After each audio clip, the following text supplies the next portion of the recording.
Welcome to Guide Guru. We hope this video helps. You start by authenticating into CPM with your primary wallet. You must verify you have the required balance and the correct account. Once signed in, enable two-factor authentication and confirm device approvals to prevent interruptions.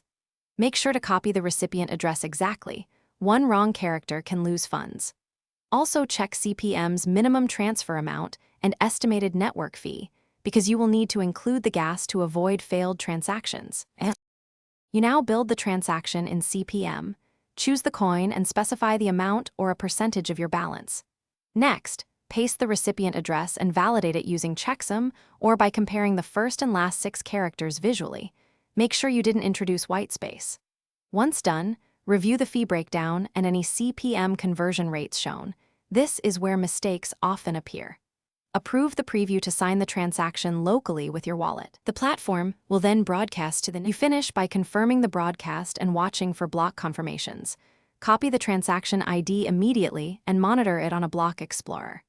If the transfer remains pending, make sure the fee matched network conditions. If too low, the transaction can stall, and consider replacing or accelerating it if CPM supports replace by fee. If problems persist, contact CPM support with your TZID and screenshots. One key troubleshooting tip: preserve all evidence and avoid